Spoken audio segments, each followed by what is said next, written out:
J'espère que vous allez bien, j'espère que vous vous portez bien.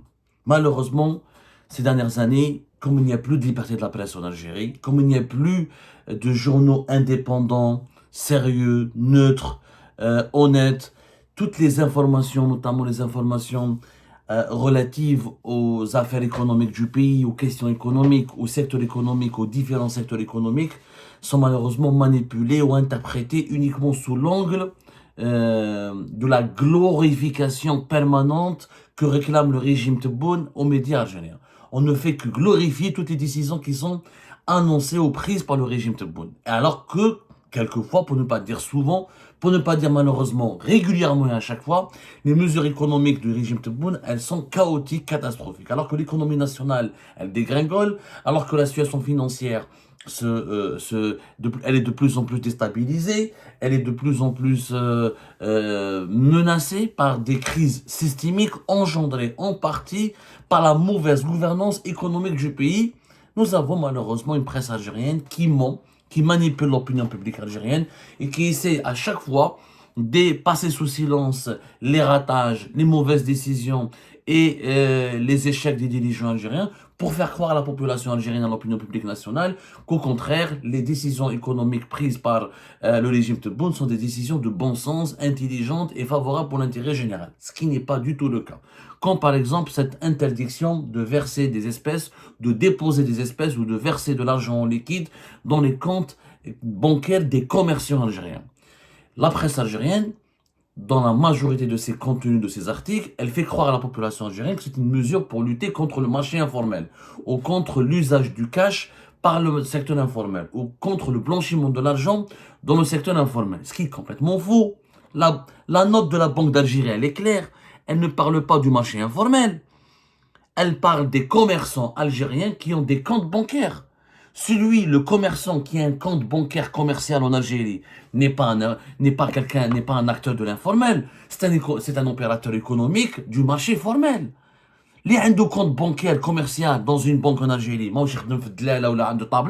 marché, c'est un commerçant qui a un registre de commerce, il a un local, il a des salariés, il paie des cotisations sociales, des cotisations patronales. Ça n'a strictement rien à voir, encore une fois, avec le marché informel.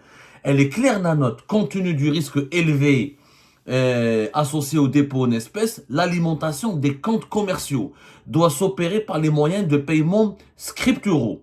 Les versements d'espèces ne devant être autorisés que pour des cas exceptionnels dûment justifiés. On parle de comptes commerciaux. Qu'est-ce que c'est qu'un compte commercial? Comment en Algérie on ouvre un compte commercial? La procédure, elle est très simple. Pour ouvrir un compte commercial, il faut une pièce d'identité en cours de validité, il faut un acte de naissance ou un certificat de résidence du gérant de l'entreprise, il faut un contrat de location.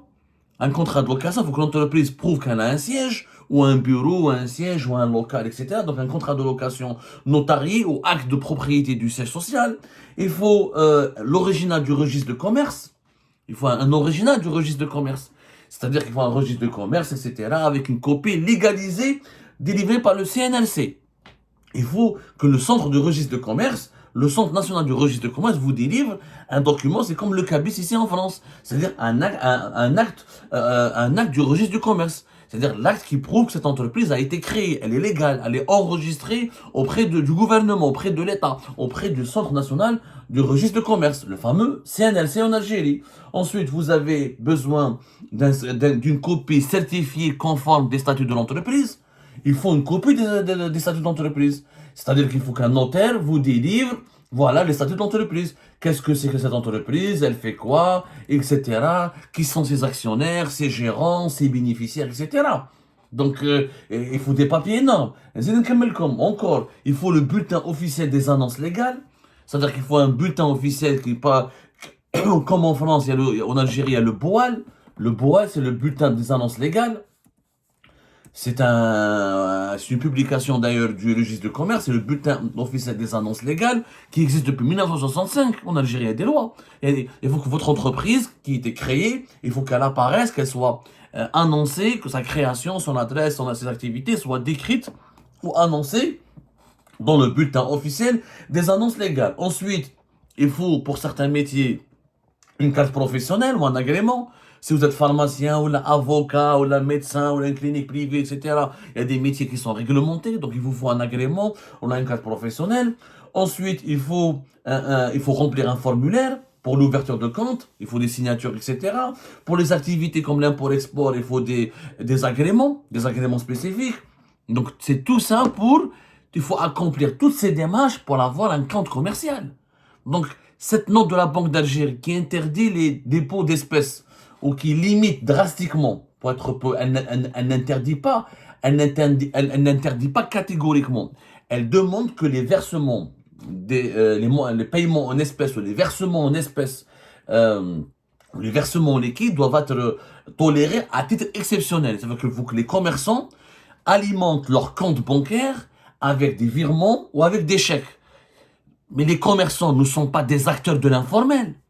Donc arrêtez de mentir aux Algériennes et aux Algériens. Celui qui a un registre de commerce, il a l'annonce du BOAL, il a le numéro d'identifiant fiscal, il a les statuts de l'entreprise, il a des copies, il a des actes notariés, il a un bail de location pour son local ou un acte de propriété. Ce n'est pas un acteur de l'informel. Ça, c'est l'acteur du marché formel. C'est un opérateur économique. Or, ces gens-là, on leur demande de ne plus déposer des espèces dans leur compte bancaire, de limiter, pour ne pas dire, les dépôts en espèces sont interdits, ils sont autorisés à titre exceptionnel. Ce qui n'a aucun sens. C'est du tahmirit, c'est de la bêtise pure et simple, comme on l'a dit dans la première émission, pour une raison simple. 95% des transactions commerciales en Algérie se font en cash. Toutes les études le montrent. T'as la Banque d'Algérie, t'as le Fonds monétaire international, t'as les différentes organisations patronales, etc. Mais toutes les transactions commerciales se font avec du cash. Parce que nous sommes dans un pays où l'inclusion financière elle est faible, où les moyens de paiement modernes sont très très faibles et peu présents, ou peu développés. Donc les Algériens utilisent du cash pour leurs activités commerciales quotidiennes.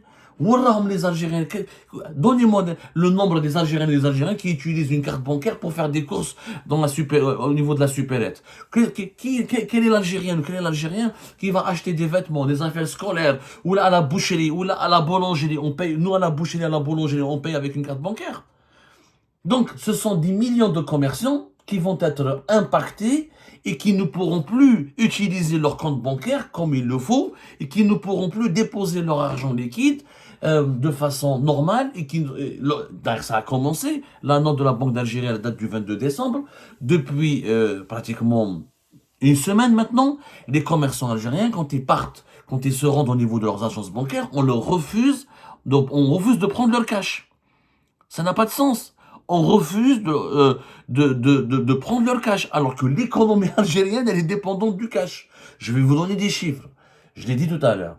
Quand on prend les statistiques officielles, les derniers chiffres qui ont été révélés par Madame Amel Abdellatif, ministre du Commerce intérieur et de la régulation du marché national, et qui était l'ancienne patronne de la Direction générale des impôts. Ces chiffres ont été révélés en décembre 2025, le 18 décembre 2025, lors de l'inauguration de la foire de la production algérienne. C'est elle-même qui a reconnu que nous avons 2,4 millions, 2 millions et demi pratiquement, d'opérateurs économiques inscrits au registre de commerce dans notre pays.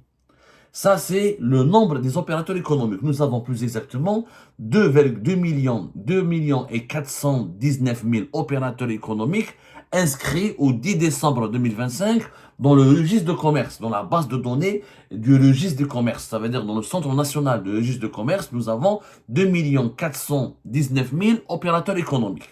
Sauf que 89% de ces opérateurs économiques ne sont pas des entreprises. Ce ne sont pas des personnes morales. Ce sont des personnes physiques, c'est-à-dire des commerçants.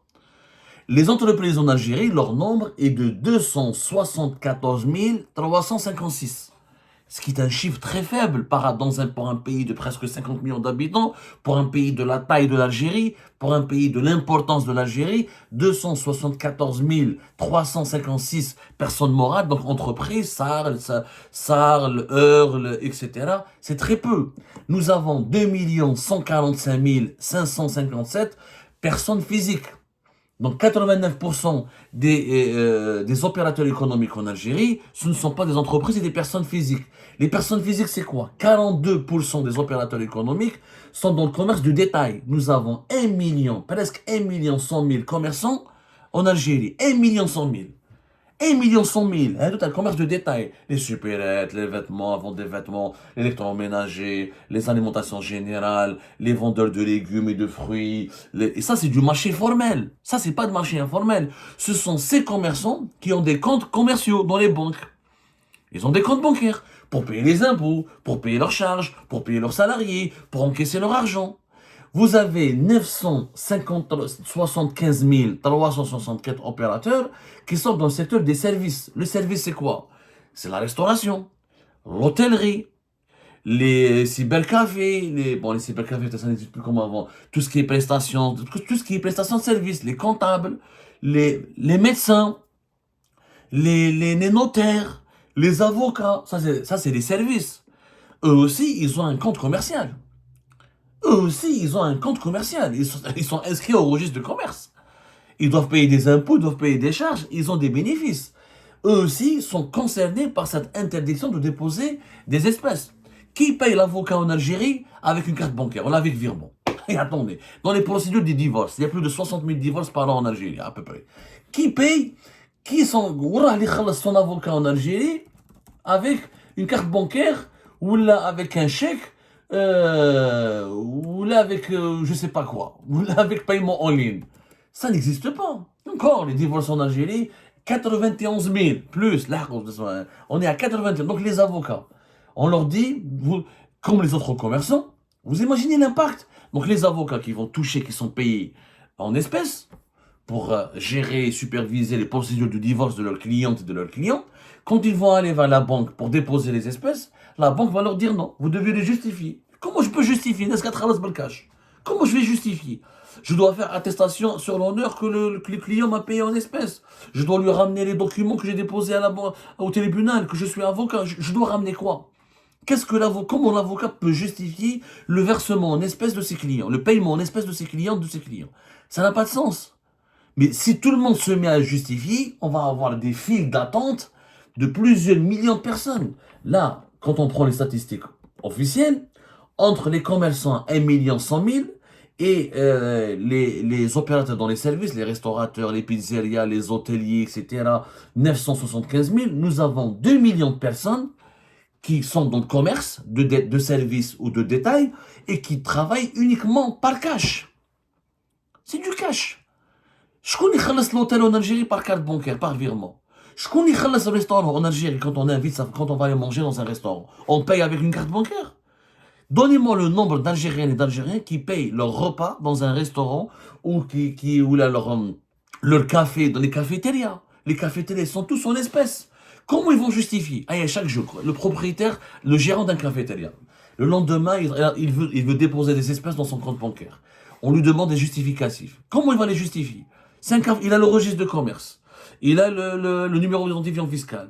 Il a tous les documents, il vous les a donnés quand il a ouvert son compte bancaire. Il travaille, il paye des impôts. Comment il va justifier les espèces? Chaque jour, il va vous ramener sa comptabilité. Il va ramener les clients qui m'ont payé. Voilà où est-ce qu'ils habitent. Je suis un vendeur, je suis le gérant d'un cafétéria. Ça n'a pas de sens. Ça n'a strictement aucun sens. On va bloquer l'économie nationale. Qu'est-ce qui va se passer? Parce que dans les autres secteurs, qu'est-ce que nous avons? Nous avons 374 000 opérateurs dans la production des services et de biens. D'où la production de biens et de services. Ceux qui ont des ateliers, des petites usines, des fabricants de produits. Qui peuvent ne pas vendre en espèces. Ils peuvent vendre en échec, avec des chèques ou avec des virements. C'est possible. Et vous avez 115 000 commerçants de gros. Dans les commerces de gros, même si ça se passe en espèces, les commerçants de gros, ils peuvent encaisser avec des chèques, etc. Mais pour le reste, nous avons 2 millions de personnes en Algérie, 2 millions d'opérateurs économiques, pas de personnes, 2 millions d'opérateurs économiques qui font travailler des millions de personnes, encore une fois, qui sont payés dans l'activité économique et commerciale est uniquement et dépendant du cash. Tout est payé avec du cash en Algérie. Donc ça n'a aucun sens d'exiger à ces gens-là, de leur dire, vous devez ramener des justifications, sinon vous devez payer. Qui veut un propriétaire d'un cafétéria, d'un restaurant, d'un magasin, d'une supérette, comment il peut prendre sa caisse, qui est en liquide, en espèces, comment il peut faire un virement dans son compte bancaire? Comment il va bancariser cet argent? Il peut pas aller bancariser. Il peut pas donner des espèces à quelqu'un qui va lui faire un virement. Ça n'a pas de sens. Il est obligé de l'emmener. La loi l'oblige normalement à intégrer tout son cash qui est généré par son activité commerciale et son activité économique, l'intégrer dans sa banque, dans son compte bancaire. On va demander aux commerçants de voir des particuliers qui leur font des virements. On va faire de la facturation fictive. On va encourager les commerçants à faire de la facturation fictive. Ça n'a pas de sens. Ça n'a pas de sens. Ce dispositif n'a aucun sens. Au contraire, je l'ai dit dans la première émission, au regard des statistiques, au regard des particularités de notre économie algérienne. On n'est pas la Suisse, on n'est pas la Suède, on n'est pas la Finlande, on n'est pas le Japon, on n'est pas la Chine. Le cash, il est ultra dominant. Il est entre 90 à 95%. 90 à 95% de toutes nos transactions, opérations commerciales se font via le cash, à travers le cash. Quelle est la solution? On ne va pas lutter contre le cash. La priorité de l'Algérie, c'est pas de lutter contre le cash. La priorité, c'est de récupérer tout le cash. Ceux qui ont des registres de commerce, il faut pas les emmerder. Il faut les encourager. Il faut les laisser déposer toutes les espèces possibles et imaginables pour ne pas les amener à aller vers l'informel. Comme ça. Avec ce dispositif, les propriétaires de restaurants, les avocats, ceux qui ont des hôtels, les commerçants, vous les emmerdez. Vous voulez pas qu'ils déposent du cash dans leur compte bancaire? Ok. Ils vont sous-déclarer. Ils vont pas déclarer leurs activités. Du cash, comment tu vas contrôler? Tu vas venir chaque jour, tu vas envoyer un inspecteur des impôts ou l'inspecteur de la direction de commerce chaque jour dans un magasin ou dans un commerce pour voir qu'est-ce qu'il a dans la caisse. Ça sera impossible à vérifier. Tout le monde paye en cash. Vous avez 2 millions d'opérateurs économiques qui encaissent uniquement en cash. Vous allez faire comment? On ne pourra pas les contrôler chaque jour. Il faudra une armée de 4 millions d'inspecteurs. C'est pas possible, on ne les a pas au niveau du fisc algérien. Donc qu'est-ce qu'ils vont faire? Ok, la banque ne prend pas les espèces, il va aller vers le marché informel. Il ne va pas les déclarer. Il va trafiquer sa comptabilité. Il dit que je n'ai pas vendu aujourd'hui. Ou il va trafiquer sa comptabilité. Il va déclarer une partie. Il va déclarer 30%, 70%. Il dit à le marché informel. Et nous avons déjà l'équivalent de 71 milliards de dollars dans le marché informel. C'est plus de 9600, presque 9700 milliards de dinars qui circulent dans le marché informel et hors circuit bancaire.